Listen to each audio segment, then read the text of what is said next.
diz a palavra no Salmo de número 122. Alegrei-me quando me disseram, vamos à casa do Senhor. Pararam os nossos pés junto às suas portas, ó Jerusalém.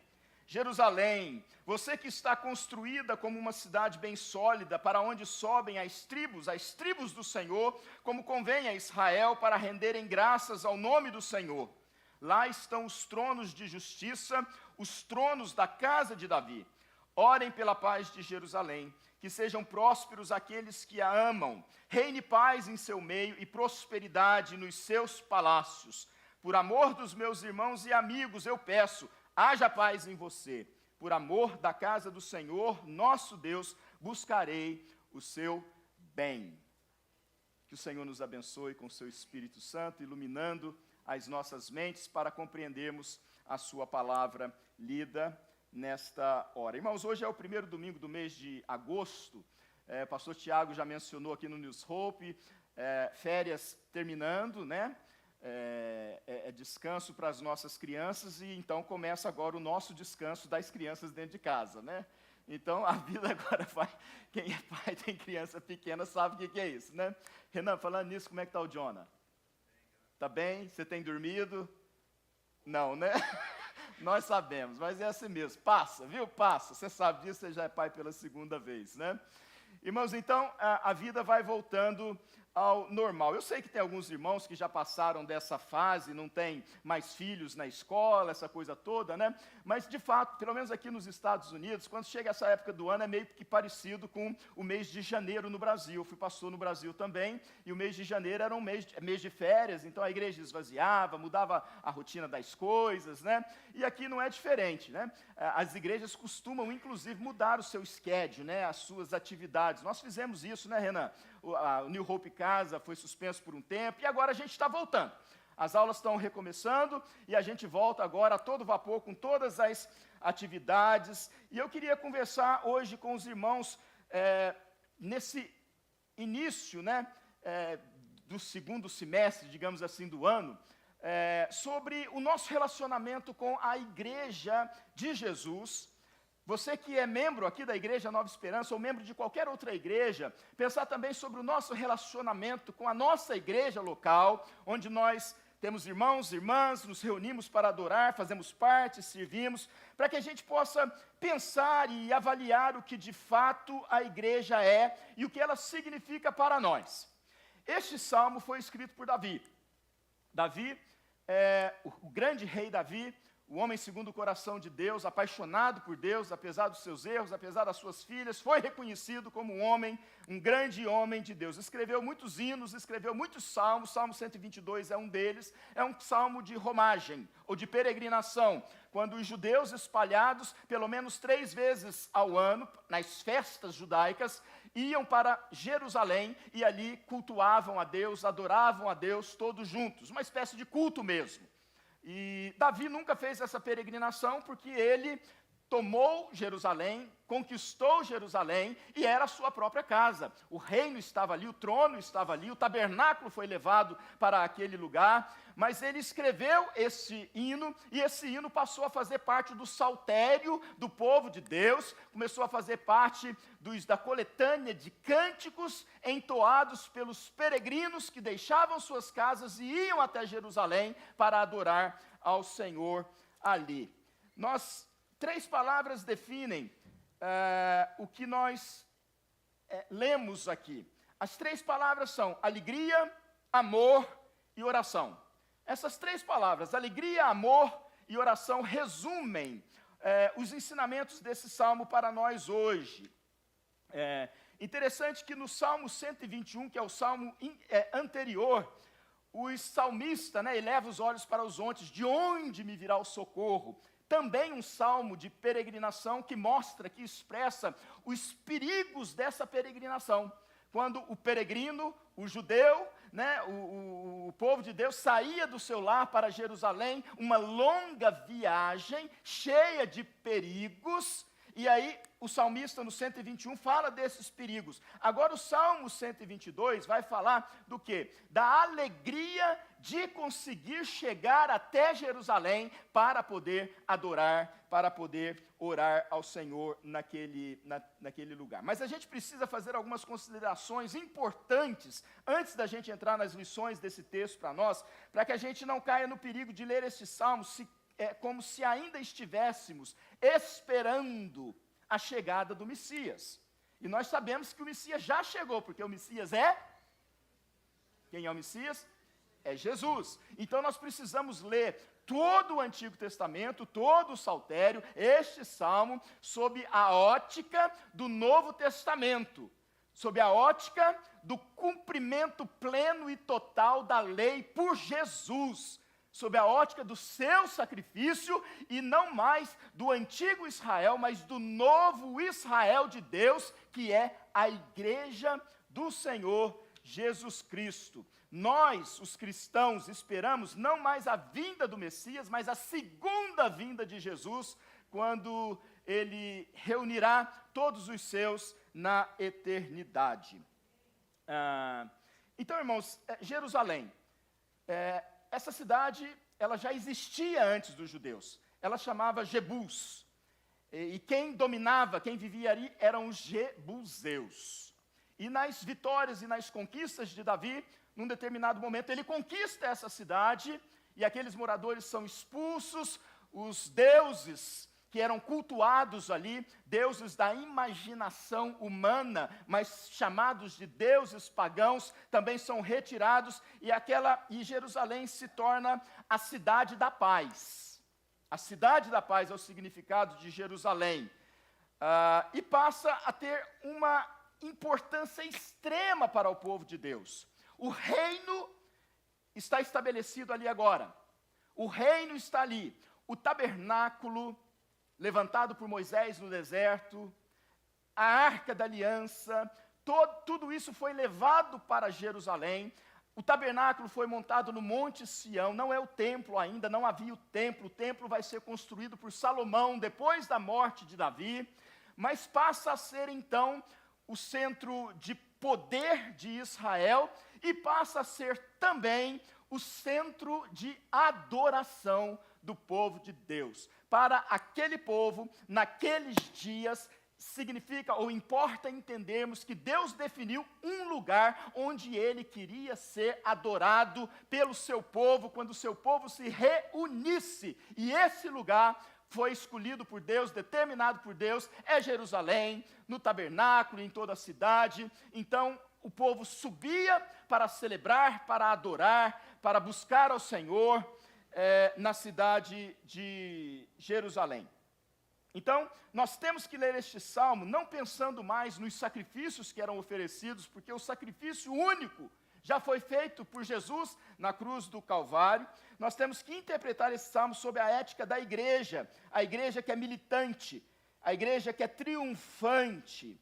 E este salmo, eu vejo que ele nos provoca.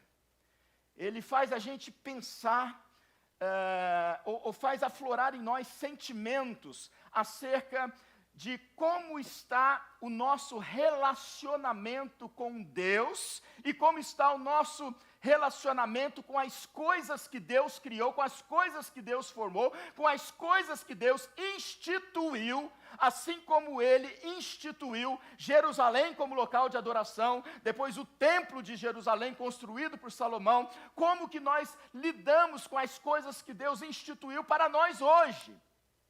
Então nós não vamos ler sob a ótica do judeu, mas sob a ótica de cristãos convertidos, lavados no sangue de Jesus, sob a ótica da igreja de Jesus Cristo. E nós precisamos então pensar nas lições. O texto está dividido em pelo menos 3 partes. A primeira parte fala da alegria do peregrino de ir à casa do Senhor em Jerusalém. Os 2 primeiros versículos expressam isso.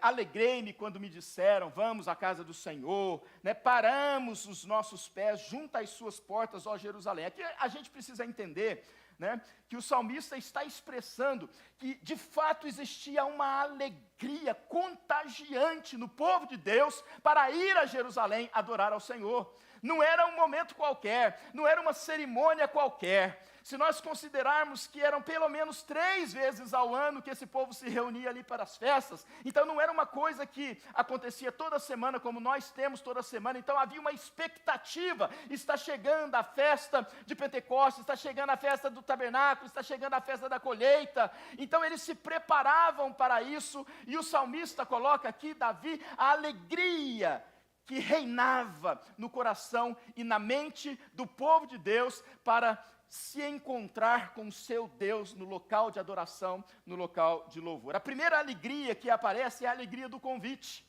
Olha só, começa o salmo dizendo: alegrei-me quando me disseram, vamos à casa do Senhor. Era algo tão importante para aquele povo, que o simples fato de ouvir o convite, começa então os preparativos para a peregrinação, para a jornada, tinha que levar os animais que seriam sacrificados, as ofertas que seriam entregues ali, e tudo isso, mesmo antes de chegar para o momento, para o momento mais glorioso ali, de adoração na presença de Deus, o povo de Deus reunido, o coração daquelas pessoas o coração já estava repleto de alegria, de poder ir para a casa de Deus adorar ao Senhor. A segunda alegria se manifesta no versículo 2, quando diz: pararam os nossos pés junto às suas portas, ó Jerusalém.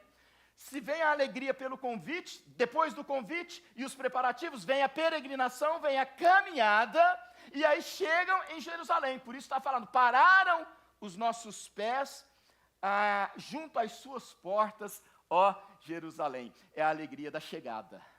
É a alegria de estar presente, é a alegria de fazer parte do movimento, a alegria de se sentir profundamente, de ter a convicção de que ali haverá um encontro real do povo de Deus com o seu Deus. Chegamos no lugar onde Deus estabeleceu para ser adorado, para ser louvado, para ouvir as nossas orações, para receber os nossos sacrifícios, para receber as nossas ofertas. E é isso que nós vemos nesses primeiros versículos.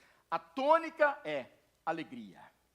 Alegria de ir à casa do Senhor. Irmãos, a Escritura diz que um dia nos átrios da casa de Deus vale mais do que 1000 nas tendas da perversidade. Salmo 84. Salmo 16 vai falar que é na presença do Senhor que nós temos plenitude de alegria. Na presença do Senhor. Hebreus vai dizer de forma categórica, até nos repreendendo, nos exortando, né? Não deixemos de congregarmos. É ajuntamento. O povo se reunia. Não deixemos de congregarmos, como é costume de alguns. Antes, façamos admoestações, e tanto mais quanto vedes que o dia se aproxima. Bom, a primeira lição é que o povo de Deus tem que sentir alegria e prazer quando se reúne, quando se encontra para adorar ao Senhor, porque é isso que Deus espera de nós. Em segundo lugar, nós vamos ver a partir do versículo 3 até o versículo 5, que o salmista vai expressar, depois da alegria, o quanto ele admira aquele lugar de adoração instituído por Deus, o quanto ele ama aquele lugar, o quanto ele se importa com aquele lugar. E os versículos continuam: Jerusalém, você que está construída como uma cidade bem sólida. Ou seja, o salmista começa a dizer aqui, explicar o porquê que ele admira tanto a cidade, por que que ele ama tanto aquele lugar, por que que aquele lugar é tão importante para ele, é tão essencial para a vida dele. E aí tem alguns motivos que o próprio Salmo vai nos mostrando. Em primeiro lugar, ele fala que é um lugar firmemente estabelecido, um lugar sólido, um lugar onde, quando nós estamos, nós não vamos sofrer algum tipo, nós seremos protegidos, é algo que já está formado, é algo que já está definido, é algo que foi feito, estabelecido por Deus, onde Ele quer que nós estejamos. E se nós estamos aonde Deus quer que nós estejamos, certamente nós seremos abençoados por Deus. E nós vamos colher os frutos de obedecermos e estarmos, e esse lugar é sólido, não é um lugar frágil, é um lugar onde nós devemos desejar estar e crer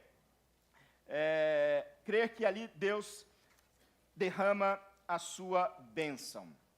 Em segundo lugar, nós vamos perceber que ele admira a cidade de Jerusalém, porque ali é um lugar de comunhão, é um lugar de ajuntamento, é um lugar de estar juntos. O versículo 4, parte A, diz: para onde sobem as tribos do Senhor, como convém a Israel, para renderem graças ao nome do Senhor.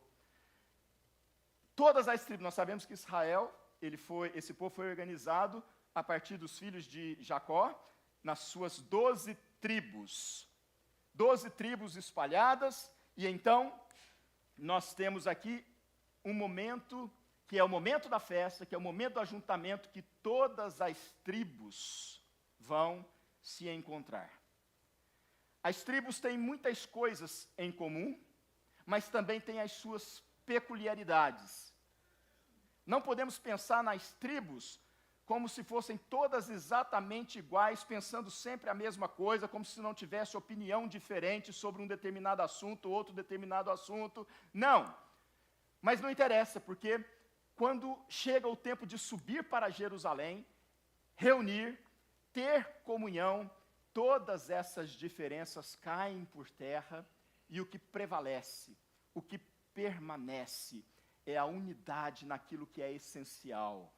Nos nossos dias, nós podemos dizer que o que permanece é a unidade que temos em Jesus Cristo como sendo o nosso sólido fundamento.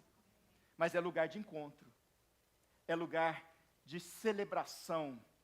Não é eu prestando a minha adoração a Deus na minha casa ou em qualquer outro lugar que seja, mas é eu estar reunido com o meu povo, com a minha família da fé, para louvar e adorar ao Senhor. Então é um lugar de comunhão, e o salmista está dizendo que ele aprecia, ele ama esse lugar, porque é um lugar onde as diferenças caem por terra, e o que prevalece é o amor a Deus, o amor ao próximo, o respeito aos irmãos. E em terceiro lugar, eu estou resumindo, tá, irmãos? Em terceiro lugar, ele ama esse lugar, por quê? Porque é um lugar de adoração. É um lugar de adoração. Eles subiam para lá por causa da adoração. Se a gente fala de alegria, né, mas a gente tem que, a alegria existia, mas o prazer, a alegria, o amor, não está no simples fato de encontrar outras pessoas, ali também há alegria e prazer, mas sobretudo na questão de que é o momento de adorar a Deus. E quando o povo para adorar a Deus, está dizendo que Deus está acima de todas as coisas, e Deus é a prioridade, as coisas de Deus é a prioridade. Esse lugar é o lugar de adoração. O versículo 4, parte B, diz que eles vão para ali, naquele lugar de comunhão, de encontro, de reunião, para renderem graças ao nome do Senhor. Render graças, louvar, adorar ao Senhor. E há também algo que aparece no versículo 5, que mexe com o autor, o compositor deste salmo, que está relacionado que fala que Jerusalém é um lugar de ordem e de justiça. De ordem e de justiça. E ele ama esse lugar, onde há justiça verdadeira. Ele ama esse lugar que, apesar de ter um rei homem, Davi, é um rei segundo o coração de Deus. É um lugar onde Deus estabeleceu o seu trono. O templo vai ser construído ali. E Deus é quem julga as nações. Deus é quem faz justiça para o seu povo. Ali em Jerusalém estava o palácio do rei, a sede do governo de Israel, e dali procedia a lei, dali o rei governava o povo e julgava todas as suas casas, de modo que o amor a apreciação, a admiração do salmista e do povo de Deus por aquele lugar, é porque Jerusalém era o centro religioso e civil de Israel. E ali havia dois ofícios sendo praticados o tempo todo. O ofício sacerdotal, onde o sacerdote oferecia os sacrifícios para as pessoas, para que, por meio desse sacrifício oferecido, realizado pelo sacerdote, os pecados fossem perdoados. Mas também havia o ofício do rei, que reinava, que determinava, que dava a direção para a nação. E por que é importante a gente mencionar isso? Porque eu disse que nós precisamos olhar para esse texto sob a ótica do Novo Testamento e do sacrifício de Jesus. Jesus é o nosso sumo sacerdote. Somente por meio dele, através dele, nós temos acesso à presença de Deus, falamos com Deus, Deus nos ouve e nos abençoa. Jesus é o nosso sumo sacerdote. E também, Jesus é o rei do seu povo, é aquele que reina no coração, na mente do povo que ele criou na sua igreja. Em terceiro lugar, irmãos, se tem alegria, se tem admiração, nós vamos perceber que o salmista, nos últimos versículos de 6 a 9, vai falar sobre oração. É um lugar que alegra o coração dele, é um lugar que ele admira muito, mas é um lugar que precisa ser coberto por oração. É preciso ser coberto por oração, é preciso ser protegido pelo próprio Deus que instituiu este lugar, que definiu que este lugar seria ali, e isso acontece por meio da oração, do povo invocando a Deus e pedindo: Senhor, nós estamos aqui realizando a Tua vontade, em obediência à Tua palavra, mas livra-nos, protege-nos, abençoa-nos, ministra paz no nosso meio, que os nossos inimigos não tenham vitória sobre nós. Essas coisas estão aqui expressas nesses versículos de 6 a 9. Em primeiro lugar, ele fala sobre orar pela paz externa de Jerusalém. O versículo 6 fala assim: orem pela paz de Jerusalém. Jerusalém sempre foi uma cidade atacada. O povo sempre teve muitos inimigos, até os dias de hoje. Se a gente olhar historicamente, esse povo de Deus é um povo que está sendo atacado, e não existe uma explicação a não ser uma proteção divina para que esse povo exista até os dias de hoje. Nós temos falado muito sobre isso no estudo bíblico às quartas-feiras. É milagre.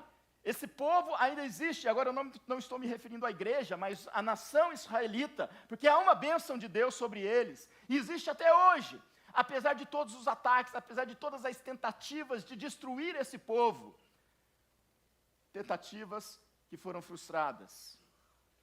E então o salmista fala: nós precisamos orar para que possamos para que sejamos protegidos dos ataques daqueles que querem nos destruir. Nós oramos aqui agora há pouco, agradecendo a Deus o quê? O livramento do Senhor, que às vezes nós nem vemos, nem sabemos o que está acontecendo, mas Deus está trabalhando, não dorme, o guarda de Israel jamais. Se Deus nos revelasse tudo de fato, eu acho que nós ficaríamos impressionados com o que Ele tem feito na nossa vida e a gente não toma conhecimento. Graça dEle sobre a nossa vida, porque somos atacados. Mas Ele fala também de outro motivo de oração, versículo 122, 7, diz assim: reine paz em seu meio, reine paz em seu meio. Se a oração é para que Deus proteja dos ataques internos, também a oração para que a paz seja estabelecida dentro dos muros de Jerusalém. Não basta ser fora, é preciso ser dentro também. Tem que ter paz, tem que ter harmonia. Se não tiver paz, não tem alegria. Se não tiver paz, não tem amor, não tem apreciação. Todos nós queremos viver em paz. Quem tem família aqui? Você que é pai, você que é mãe, você que tem esposo, tem esposa, tem filhos, é o seu núcleo familiar. você pede a Deus para livrar a tua família dos ataques que ela sofre, seja através da internet, da televisão, das ideologias e de tantas outras coisas. Você pede a proteção de Deus. Deus, protege a minha casa, protege a minha família, protege os meus filhos, mas isso ainda não é suficiente, porque não basta Deus proteger os ataques que vêm de fora, mas é preciso Deus tocar no coração, quebrantar o coração, porque nós queremos, dentro da nossa casa, da nossa família, nós queremos viver em paz. Quem é que gosta de viver brigando com o marido, com a esposa, com os filhos, desacordo, desestabilidade? Ninguém gosta. Então, Davi está falando sobre isso. Esse lugar é santo, esse lugar é de Deus. Deus nos deu esse lugar, nós conquistamos por causa da bênção de Deus. É o lugar em que nós temos comunhão, é o lugar onde nós adoramos a Deus, é o lugar que enche o nosso coração de alegria, é o lugar onde a bênção de Deus é derramada. Salmo 133, ó quão bom e agradável é viverem unidos os irmãos, e ali Deus derrama a sua bênção sobre o seu povo. Esse povo tem que viver em paz. Esse lugar precisa experimentar a paz. Irmãos, é importante a gente perceber isso, e a gente está pegando isso como princípios para a nossa vida hoje, porque nós sabemos que não é raro, aliás, é muito frequente, né, os problemas de relacionamento que surgem dentro da igreja, assim como surge dentro da nossa própria casa. Nós ainda não atingimos a perfeição, tampouco fomos glorificados, e vez ou outra a gente pisa na bola em relação ao nosso irmão, à nossa irmã. Por isso Jesus vai falar sobre se você pecou, ou se alguém pecar contra você, né, para você ir lá e tentar reconciliar, tentar resolver essa questão. Essas coisas acontecem, mas elas não devem ser assim. Por isso nós precisamos orar, para que Deus nos encha com o seu Espírito Santo, para que haja longanimidade, para que haja bondade, para que haja mansidão, para que haja compreensão, para que haja misericórdia, para que haja olhar de ternura, de restauração e não de condenação. Todas essas coisas, irmãos, faz com que o encontro seja alegre, mas também seja cheio de paz e de alegria. Em terceiro lugar, versículo 122, 8, está dizendo assim: por amor dos meus irmãos e amigos eu peço, haja paz em você. Para que é para ter paz? Irmãos, paz não é para coisas, paz é para gente, para pessoas. Nós precisamos de paz. E por amor a quem? Aos nossos irmãos e por amor dos meus irmãos e amigos, pessoas que eu amo, pessoas que eu aprecio, pessoas que eu admiro, apesar daquelas coisas que essas pessoas fazem, vez ou outra, que nos magoam.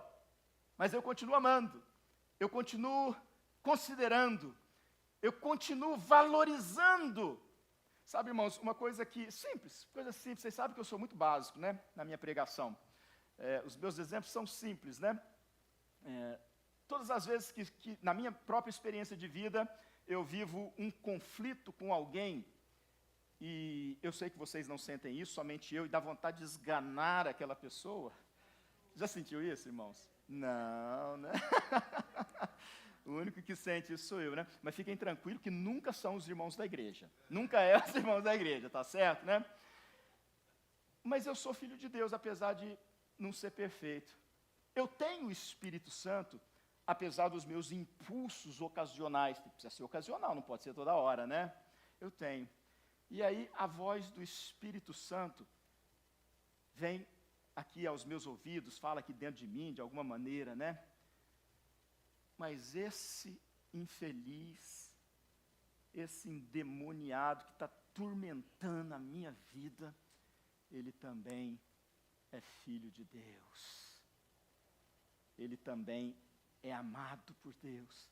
Jesus morreu não apenas por mim, mas morreu por ele também.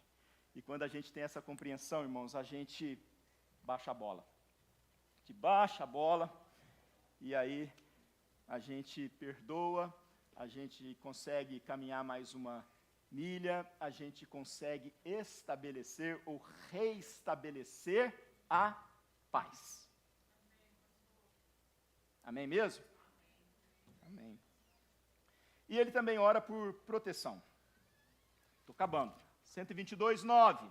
Por amor da casa do Senhor nosso Deus, buscarei o seu bem. Por amor da casa do Senhor nosso Deus, ou seja, ele ama os irmãos e os amigos, mas ele ama também a casa de Deus, e por amar a casa de Deus, ele vai procurar o bem para esta casa, ou seja, impedir, fazer de tudo, se esforçar, trabalhar, impedir para que o mal não entre, para que essa casa não seja atingida, ferida.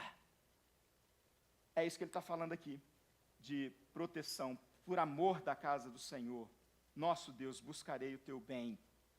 E é uma decisão que ele toma. Veja que aqui ele não está falando, ó, façam isso. Ele está falando, eu buscarei o seu bem. Evidentemente que pensando em povo, né, em qualquer momento da história da humanidade, existem coisas que nós precisamos fazer juntos.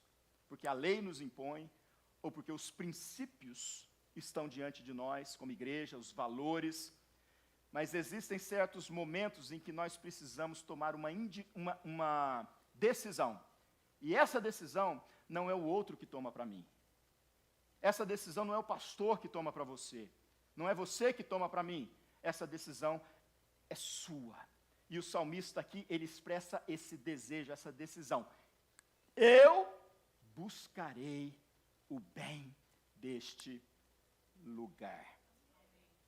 Muito bem. Ministério de Louvor pode subir. Irmãos, eu acho que a primeira lição, e já misturando aqui com a aplicação desse texto, né, desse salmo para nós, é que todos nós, todos os cristãos, em todos os lugares da terra, todos nós devemos nos alegrar com as coisas de Deus, com a igreja de Deus. Nós temos que ter entusiasmo com aquilo que Deus institui e coloca diante de nós. Nós precisamos sentir prazer. Meu prazer é estar na casa de Deus, louvando o Senhor. A igreja é estar com os irmãos e irmãs reunidos. Momento de reunir as nossas tribos. Tem que ser um momento de alegria. Eu trago a minha família, você traz a sua. Talvez não vivamos exatamente da mesma maneira, talvez você eduque os seus filhos de uma maneira diferente de como eu educo os meus, mas quando nos reunimos aqui, nos tornamos um só povo diante de Deus e as nossas diferenças caem por terra, e isso tem que ser algo prazeroso para nós. Amém. Se a igreja, hoje, para você, é uma obrigação, um peso na sua agenda, um tempo que você dedica quando não tem nada para fazer, ou quando não tem nada mais importante para fazer, pensando assim, eu queria dizer para você que tem algo errado. Tem algo errado que precisa ser eliminado da tua vida. Irmãos, Jesus disse que o fardo dele é leve, é suave. O que nos causa aflição é aquilo que é pesado, o jugo pesado.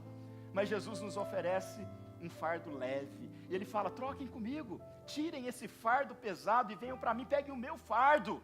Ele é leve, ele é suave. Se é leve, se é suave, precisa ter alegria em lidar com as coisas de Deus, em viver para Deus, em cuidar da igreja de Deus. Tem que ter alegria com os nossos irmãos, as nossas irmãs, é o povo. Você está entendendo? E aí talvez você esteja se perguntando assim, pastor, mas eu sou parte desse povo, mas eu tenho me sentido tão angustiado. O papel desse salmo é exatamente isso, fazer a gente pensar e refletir de como está o nosso coração, o nosso relacionamento com Deus e com as coisas de Deus.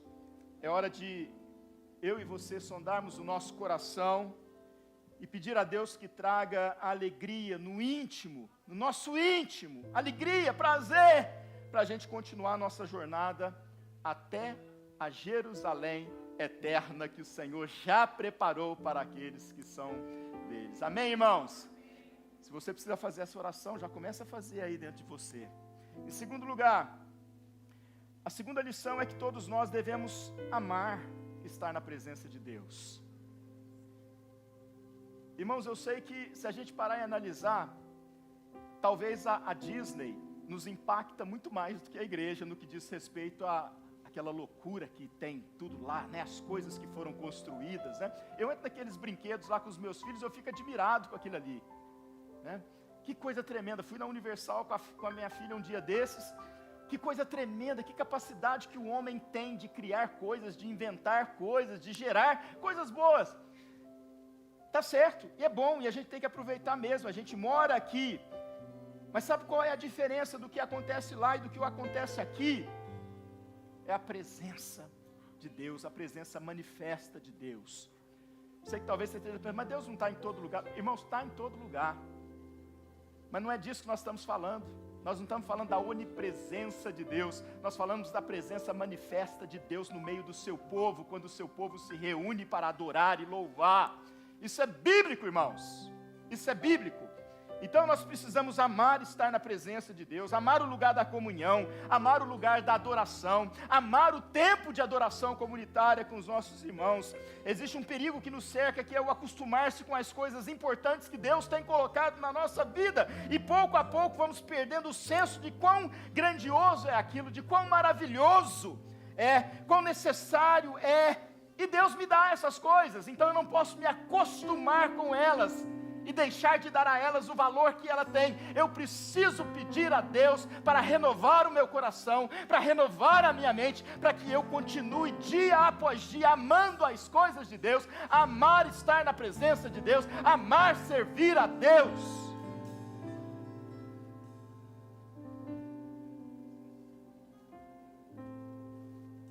Temos que amar a igreja de Jesus. E a terceira lição e aplicação relacionada com a última palavra é que temos que orar pela igreja de um modo geral. A igreja de Cristo está sendo atacada hoje, irmãos. Fala-se na morte da igreja ou da era cristã na Europa. Até pouco tempo atrás, a única coisa que eu ouvia falar sobre o cristianismo no Brasil é que estava havendo assim, e de fato o censo mostra isso, né? Não quero entrar se de fato a conversão era necessária, mas uma transformação. Temos muito mais protestantes evangélicos hoje do que tínhamos algum tempo atrás. Então falando de um avivamento, falando de um mover, mas já estão surgindo pessoas com ideologias diferentes, dizendo que a igreja de Cristo no Brasil está com seu tempo contado. E nós temos visto como a igreja tem sido atacada. Então nós precisamos assumir um compromisso. Preste atenção, você está aqui por causa do que Cristo fez por você e por causa daquilo que Ele instituiu, e a igreja. Então você precisa se levantar como um guerreiro de oração, orar pela igreja de Cristo espalhada pela face da terra, orar pelos pastores e pastoras, orar pelos líderes, orarmos uns pelos outros, para que sejamos fortalecidos, para que sejamos renovados, para que não sucumbamos na nossa fé, mas para que continuemos firmes, caminhando e avançando para o alvo da suprema vocação em Cristo Jesus. Amém? Então nós precisamos orar contra os ataques externos, contra os problemas internos, orar uns pelos outros, pedindo proteção, pedindo prosperidade para a igreja de Jesus, que é a casa de Deus, e na casa de Deus todos nós somos bem-vindos. Queridos, eu queria que eu estou retomando as minhas férias, né? Muitos de vocês não tiraram férias, mas que a gente começasse essa segunda metade do nosso ano, né? Buscando alegria, amor nas coisas de Deus e pelas coisas de Deus. Quantos querem fazer esse compromisso hoje com o Senhor? Amém? Eu não estou perguntando se você está sentindo, estou perguntando se você está entendendo E se baseado naquilo que você está entendendo, independente daquilo que você está sentindo, você está dizendo para você, quer dizer para Deus: Deus, eu quero ter alegria, restaura a minha alegria. Eu quero amar mais do que eu amei até hoje. Aumenta o meu amor, aumenta a minha fé. Que no nosso tempo devocional diário, não apenas no momento em que nos reunimos, não apenas quando estamos, nós possamos orar pela igreja, orar pelos nossos irmãos, invocar a bênção do Senhor sobre a sua igreja. Amém, irmãos? Que Deus nos abençoe, que Deus nos ajude. Que Deus nos abençoe, que Deus nos ajude. Vamos fazer o que Deus fala para a gente fazer. E tenha certeza que Deus vai fazer aquilo que Ele prometeu fazer na nossa vida, através da nossa vida como igreja. Fique de pé, vamos louvar ao Senhor.